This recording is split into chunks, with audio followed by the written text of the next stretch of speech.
My name is Matthew Walker. I am a professor of neuroscience and psychology at the University of California, Berkeley, and I am the author of the book, Why We Sleep. What are things that we can all do tonight and in the future to start getting better sleep? Well, beyond carving out a non-negotiable 8-hour sleep opportunity, there are probably at least 5 things that we can do.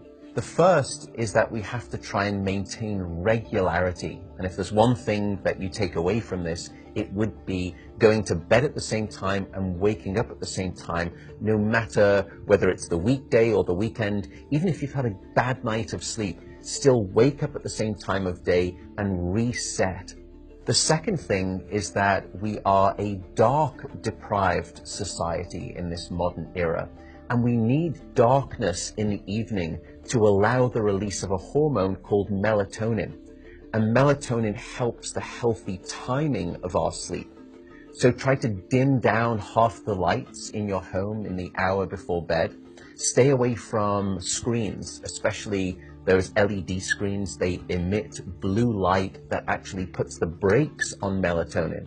And those blue light emitting devices fool your brain into thinking that it's still daytime, even though it's nighttime and you want to get to sleep. The third key ingredient is to keep it cool.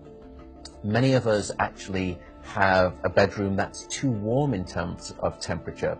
So an optimal temperature is about 68 degrees Fahrenheit or about 18.5 degrees Celsius. And the reason is that your brain and your body need to drop their core temperature by about 2 to 3 degrees Fahrenheit to initiate good sleep. And that's the reason that you will always find it easier to fall asleep in a room that's too cold than too hot. So having a cool room actually takes your brain and body in the right temperature direction to get good sleep. The fourth critical factor is actually avoiding alcohol and caffeine. Unfortunately, this makes me deeply unpopular, but alcohol is perhaps the most misunderstood drug when it comes to sleep. People think that it helps them fall asleep. That's not actually true. Alcohol is a class of drugs that we call the sedatives. And what you're doing is just knocking your brain out. You're not putting it into natural sleep. We also know that alcohol will fragment your sleep, so you'll wake up many more times throughout the night. And alcohol is also a very potent chemical for blocking your dream sleep or your rapid eye movement sleep. Caffeine is also a problem. Many of us know that caffeine can keep us awake. It's an alerting chemical. It's a stimulant in terms of a class of drugs. But few people know that even if you can have a cup of coffee after dinner and you fall asleep fine and maybe you stay asleep, the depth of the deep sleep that you have when there is caffeine within your brain isn't as deep as when you have abstained from that cup of coffee after dinner. So as a consequence, you wake up the next morning, you feel unrefreshed, and you don't remember waking up or having a difficult time falling asleep, but now you find yourself reaching for 2 or 3 cups of coffee in the morning, and you develop this dependency, this addiction cycle. The fifth and final tip for better sleep is to not stay in bed awake. So if you haven't fallen asleep within 20 or so minutes, or you've woken up and you're finding it difficult to fall back asleep, don't stay in bed awake.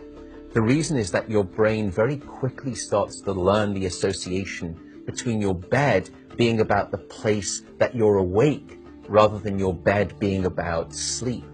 So the advice is to get up, go to another room, and in dim light, just read a book. No screens, no email checking, no food. And only when you feel sleepy should you return to bed. And that way you can actually then relearn the association between your bedroom being about the place of sleep rather than being awake. I should also note that some people don't like the idea of getting up and going out to a different room if it's dark and they're warm in bed. An alternative is actually meditation. Meditation has been demonstrated in clinical trials to help people just relax the body, calm down the fight or flight branch of the nervous system that can happen when we wake up in the middle of the night and we have that Rolodex of anxiety thoughts.